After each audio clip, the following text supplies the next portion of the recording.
Have you heard about Sugar Cosmetics, Bombay Shaving Company, Mama Earth, or Lenskart? I'm sure you might have heard about at least one of them. Well, these are few of the topmost D2C brands in India. And today's episode is going to be a masterclass in D2C brand building. We have with us Arjun, who is a founder and investor into the D2C brand space. He built Dr. Vaidya's, which is India's largest online Ayurveda company, along with his wife Trisha Vaidya, from scratch into a multi-million-dollar business and had a successful exit. This episode will have a lot of anecdotes and a lot of learnings about brand building, especially in the D2C ecosystem. So before you jump in, make sure you hit the subscribe button and let's get started.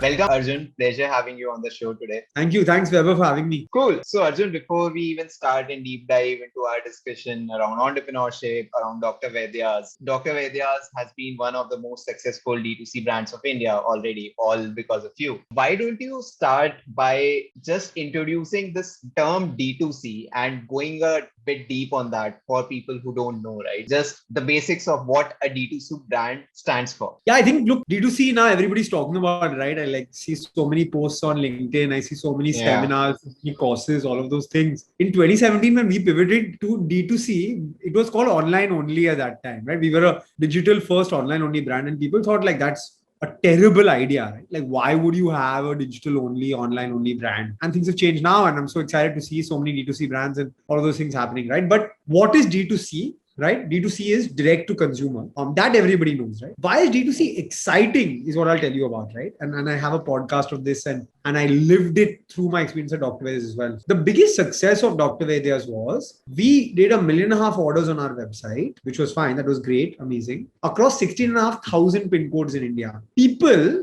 and brands could not go, like local brands struggle to become regional brands struggle to become national. That's why you have like 6, 8, 10 national brands in India. Correct. And it's impossible to build this distribution. And D2C has allowed insurgent brands like us to reach all 28 states of India, right? So D2C is direct to consumer. The benefits of D2C are actually, one, you can actually go really wide, really fast. Two, you can actually have a conversation with the customer directly, right? There is no super stockist, distributor, retailer. Like your touch point is the customer, right? And so you can cross-sell, upsell, get feedback a lot more. And you cut the middleman out, right? So eventually you can make sort of more margin. But the great part is, right, with this feedback loop and this feedback cycle, for us, our top selling product ever is a product called Herbo Build, right? It's an Ayurvedic muscle gain supplement. This product came to us, or the idea came to us through customer insights. Customers told us, hey, you're selling weight gain, but like there is a big thing for muscle gain in Ayurveda. No brand is selling it. Can you please bring that to us, right? Wow. And now, I mean, when we were still executing the business, selling 2,000 units a day of this one product on our website from customer insights. That's the real power of D2C. Boy, I think this is explained well. And just to add, I think this session is going to be a great learning for myself as well. So I'm really excited to extend this further. So as we say, like, of course, D2C brand is something which you described, and Dr. Vaidya's like took it to newer heights, right? And then now this term you see is so common across social platforms and new brands popping up, which is of course a great thing for the country as well. Want you to reflect a bit on your journey, right? While you were studying and then you graduated, you started with your own job and then you switched to setting up this. Of course, you have some family connections also on the same. I know this, but then again, I just want you to reflect more on that and, tell the audience how it has been for you. Sure, yeah. So look, I think Vaidya, my last name is Ayurvedic doctor. Most people know that now. I've talked a lot about it. So my family's been Ayurveda for a very long time, right? 150 years. My grandfather, great-grandfather and generation before Ayurvedic doctors. A lot of people talk about the exit of doctors and think I'm crazy, right? Because I sold a family business. The reality was we didn't have a business. The legacy of Dr. Vaidya's was one Ayurvedic clinic, which my great-grandfather moved from Gujarat, from Morbi, our hometown, to Bombay to start. My dada graduated from college, joined his father, took on the clinic. In the 80s and 90s, my dada became probably India's most successful Ayurvedic doctor, right? So he had 300 patients a day walking into his clinic. He offered them a free consultation and they only had to pay for the medicine. And he had 12,000 patients a month writing to him via post. That was the e-commerce of that time, right?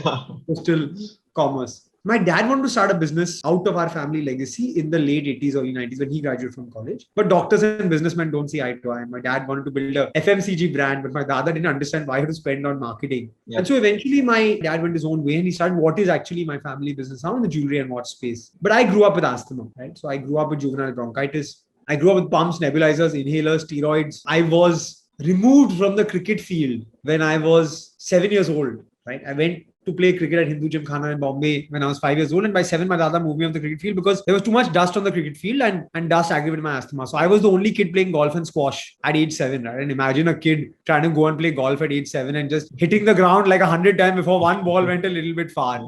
I also didn't have Coca-Cola and Limca and Fanta. Like today, it's pretty uncommon for kids to have Coke and stuff like that. But when we were kids, like every birthday party, you would have Pepsi or Limca or Fanta and Lay's, and you dip the Lay's into the Pepsi and have it and stuff, right? So I was the only kid who couldn't have that. And I remember having ice cream at Baskin Robbins the first time in my life when I was 12 or 13 years old. I went there with my family on a Sunday night. Everybody was having ice cream. My mom gave me the ice cream, but then made me wait till it melted. And I had soup, basically, sweet soup, right? That was my experience with ice cream. So I didn't live a normal childhood, basically, right? Or what I thought was not normal. And 14 and a half years of treatment later, my dada cured me of asthma, right? So by like 15 and a half, 16, I was cured of asthma. And I started playing cricket again. And then when I was in my 11th grade, we had a cricket team in school.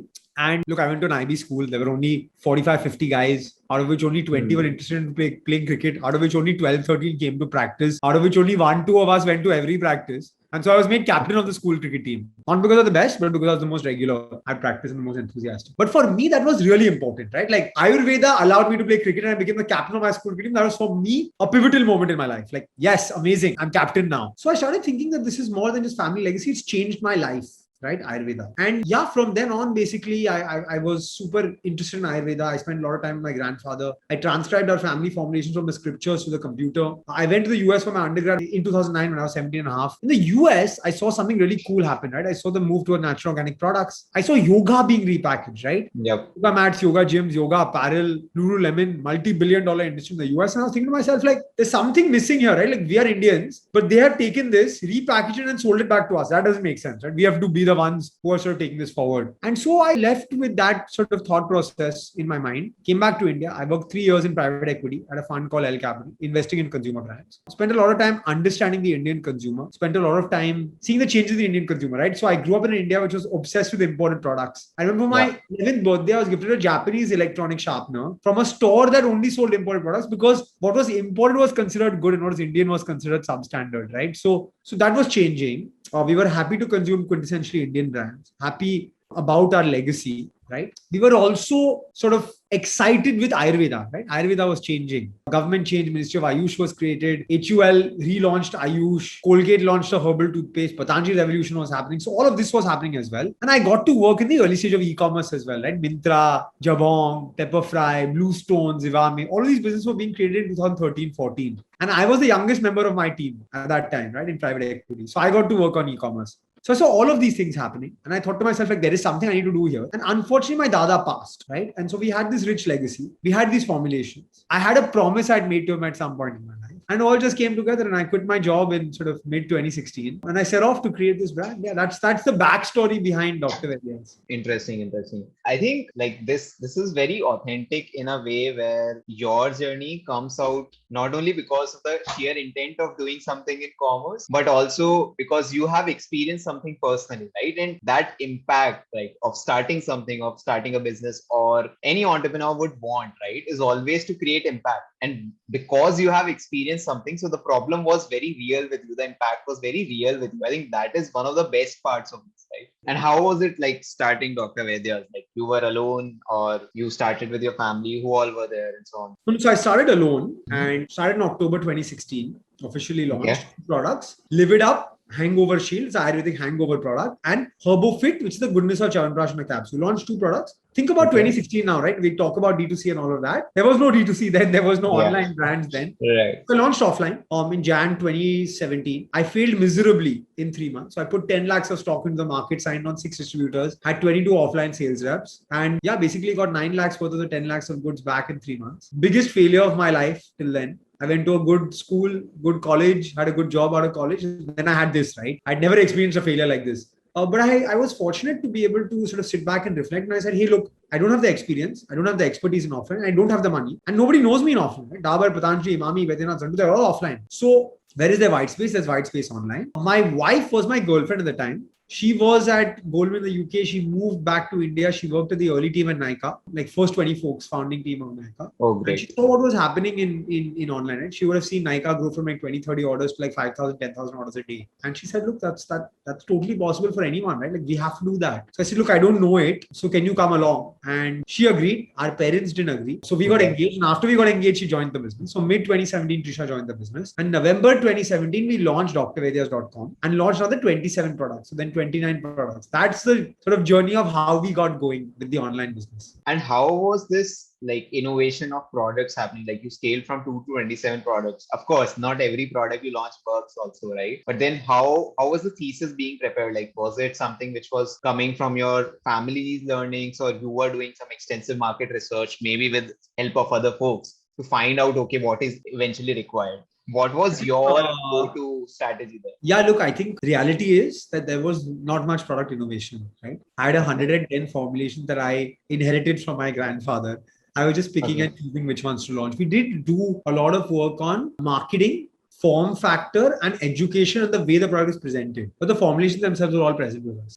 So basically, you had those formulations ready. I converted a liver protector into a hangover product. I converted a Chyawanprash capsule into Chyawanprash toffee for kids. That I did. But the formulation was the same. But then you might have had people around who were able to take those formulations and convert into that product. Exactly. But I didn't innovate in the formulation from scratch, right? Got it. How was the launch? Like what happened there? So I told you about the offline failure, right? Now I'll tell you about the online launch. So November 2017, we launched our website. We were doing one order every 3 days, I remember, when we started. Okay. Through the website? Through the website. November 2017 to November 2018, Trisha and I spent 1 year learning D2C ourselves, right? So we learned Facebook marketing, Google marketing, website, Shopify, tech, ops, logistics, customer service. We should do customer service ourselves. There was one Android phone. I would be answering the calls myself. Like I'd be answering the messages myself. I remember we used to get a lot of wedding orders for Live It Up. And one wedding planner called and said, we want to order 100 units of Live It Up. I said, sure, ma'am, we can get it done for you. So they said, we want our hashtag of the wedding printed on the pack. So I was like, yeah, sure, we can get it done. They were like, we need the product tomorrow. I said, yeah, we can get it done. No problem. We deliver to you tomorrow before 12 o'clock. So on a Sunday, she called and I said, before 12 o'clock. They're like, are you sure you can do it on Monday before 12? I was like, I'm sure we can do it. They're like, don't you have to check somewhere? I was like,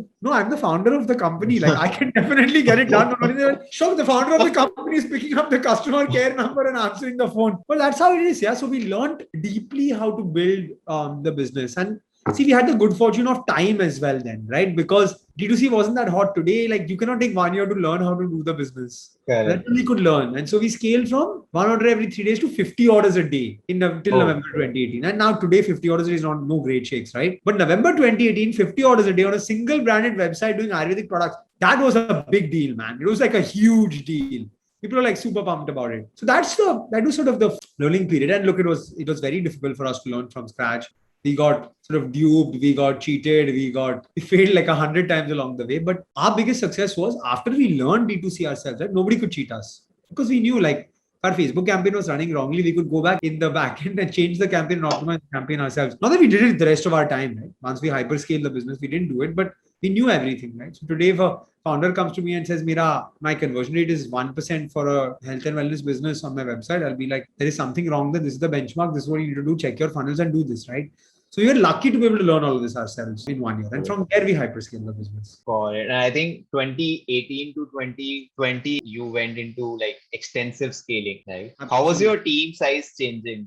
Like how were you hiring and scaling at this pace? So it was 4 to 30 between 2016 and 2018, October 2016 and 2018. And then November 20 to November 2020 was 35 people to 150 people. That's how sort of the scale happened. But I think the key for us was that we got a group of people together who really believe in the philosophies of the company. And a lot of people ask me like, how do you hire a team, etc., all of that, right? And we made a lot of mistakes along the way. But once you got 35, we realized that, look, you need to have some core ethos, right? Dr. Vaidya is not like any other company. Dr. Vaidya stands for something. And what does it stand for? It stands for honesty was our practice. Humbleness was our equity. Hard work was our strength. Happy to work, happier to achieve, 100% and nothing less. Team effort, our power, and customer, our reason for being. This was in our interviews, on our offer letters, outside my room, in all our team discussions, put all over the office, right? And if you didn't have the skill set, but you embody this culture, you were a better fit for the organization than vice versa, right? So I think that's what we went to by Dr. Vaidya. I think that is what and you see me post right? about it on LinkedIn all the time, right? I talk about this all the time when I post on LinkedIn as well. Yeah, I've been seeing those posts, and that is what I was saying. That you are for character and trained for the skill. So that is something which your posts and your philosophy also has been, which is of course great to adopt, right? So yeah, that is super. Like I think even from my journey, where for the last 2 years I have been running a company, and different stages, different scale, different people coming in, joining in, leaving, right? You get to learn a lot, but you also need to unlearn, right? At the same time, because you commit a lot of mistakes, there are a lot of failures. You need to bounce back every other time. You might reach to a lot of mentors or people out there who can coach you or help you. Specifically for you, apart from the business growth and everything that has happened, how was your personal learning curve happening? Because you had an experience of e-commerce and then you were learning tech, new stuff, ops, hiring, and so on and so forth. But then, how was your personal life shaping up? I would say, in terms of your mental space, in terms of your skill set, the contentment, maybe, or the satisfaction you were having doing things. How was it like? Because I don't think like many founders talk around that Yeah, aspect yeah, of yeah. life. And I think It's it's very always like important, hustle, right? hustle, hustle. But then Huh. your mental balance, your personal balance which you're keeping in life, I like to use the word harmony, because it's like your personal harmony which you want to achieve, because there's no fixed rule, right? Something might work for you but not for the other. But then would love to understand what was it like for you. I think it's a very important point you bring up and a very important conversation to have as well, right? What did I learn? First thing I learned was that like saying I sent an email and sitting on that is not acceptable. Nobody replies to emails in the startup world. You got to call, you got to WhatsApp, you got to text message, you got to email, you got to reach the person however you can. That was a big unlearn from private equity, right? Like in private equity, everybody replies to your emails. You have to be on your email. So that was one. Second was grit and resilience is the most important characteristic for any entrepreneur, right? You fail every day.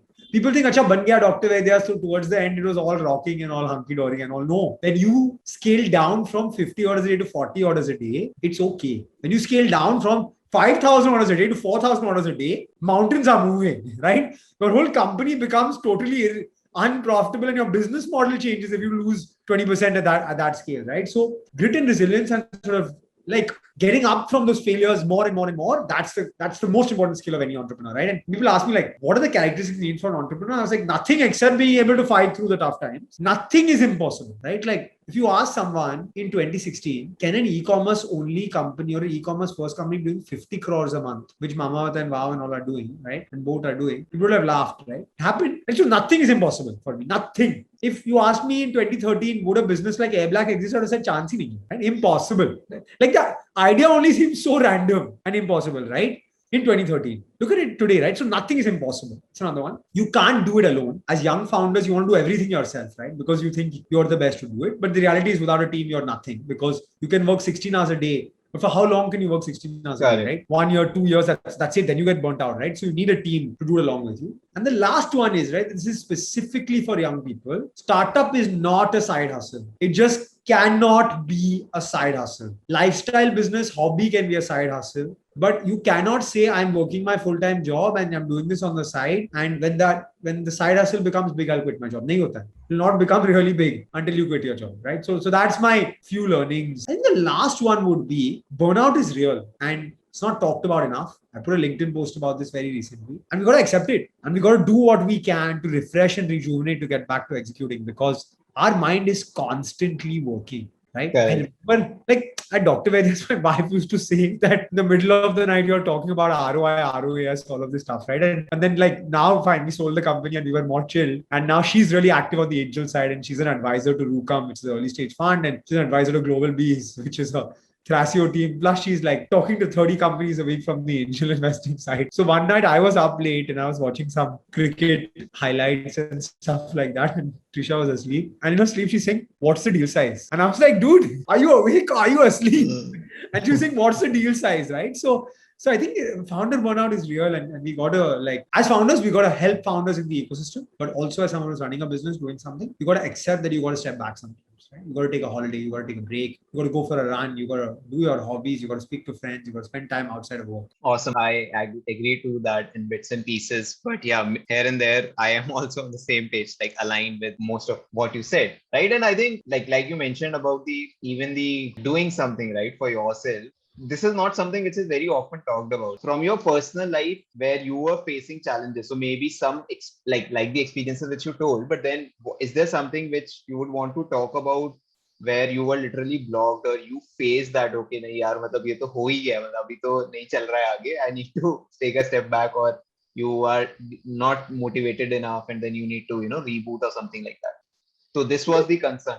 For me, right, I think motivation wise, both for Trisha and I, it was never an issue. Right? We were always wanting more, right? 50 orders ho gaye to 100 orders, 100 orders ho gaye to 200 orders, 200 ho gaye to 500, 1000, 2000. And every time VCs would say, yaar, you cannot do more than 500 orders a day on your own website. Then you do 1000, then we would think, yaar, 1000 ke baad to aur hoga ki nahi hoga. Like, I asked my team, what do you think? Really? Can we scale more from here? And they're like, nahi, kar lenge. Like, just because nobody's done before doesn't mean we can't do it, right? So I think motivation wasn't the issue. I think what really, I think worked for us was the partnership, right? Husband and wife. And most people say, yeah, it's impossible. Like, how did you guys do it? The reality was, I think for us, motivation and goal was the same to make it really big, right? And the place the outcome was coming to was the same. So we were both equally invested into the business. But splitting responsibilities, right? Like if you ask me, hey, tell me about D2C ops, tell me about customer service, tell me about logistics, tell me about the backend, tell me about day-to-day accounts. I'll tell you the high level, but if you want to get into specifics, and like angel portfolio companies come to me and say, sir, logistics, I'm like, I can't tell you anything here. I can tell you the high level, Trisha ke saath baat karo, right? Splitting that responsibility and building that partnership and growing, getting engaged while on the business, married while on the business, taking holidays while on the business, all of that, right? That really made our relationship also super special. So I think that made us grow up together, become much more mature individuals together. That is for me, if I cherish one thing about Dr. Vaidya, is my relationship with my wife and us growing together with the business. Right. And I think to make it more generic in the sense that the co-founder, the founder relationship actually evolves over the journey, right? You get to learn a lot about each other and then you build that relationship. And it's really, really close, because at times when you are down with something, there is no one else than the other person to reach out to, right? I mean, in fact, the family, in fact, your friends who are not in the same boat at that point of time won't be able to relate as much, right? Of course, you can reach out to other founders and they'll be able to say, but then what is happening at that moment? Like no one understands better other than you or the person on the other side, right? So yeah, I mean, that is something super relatable here. So it's very, very important to have those motivating pillars and those strength sources who are taking care of some stuff. Great, yeah. I think this has been a super journey for you, really inspiring one, and a lot of things to learn from. Any explicit, I think we have had a lot of those moments where you mentioned about anecdotes and you shared your learnings. Any specific piece of advice for people who are really early in their careers, not only entrepreneurs, but at least people who are dreaming, who are thinking to create brands or startups or businesses and so on? What is that single piece of advice from you? I speak to a lot of founders now, and a lot of people who come to me. I think the best piece of advice I can give, right, is don't overthink it, because all the work you do on Excel or on PowerPoint will be negated or irrelevant once you start. So the best way to start is to actually start. Basically having that action bias, right? Like start it, yeah. Like once you start it, then you know what's really happening. Until then, Excel mein kitna bhi karo, it's not going to be reality, right? Amazing. Thank you, brother. I think this has been super interesting. I really hope you are going to kill it in the next phase of your life, which you have already started, being a VC again. So good to have you in the same community where people can reach out, and anyone who is looking to start or has already started can reach out to you for mentorship and help. So I'll definitely post down all your social channels in our description box where people can ping. Right. So thank you for taking out time, and thank you for contributing a lot to the community, because I see you are very active on LinkedIn and on your podcast otherwise as well. So thank you for creating that space. Thanks, Vaibhav. Thanks for having me, and thanks for doing what you're doing, man.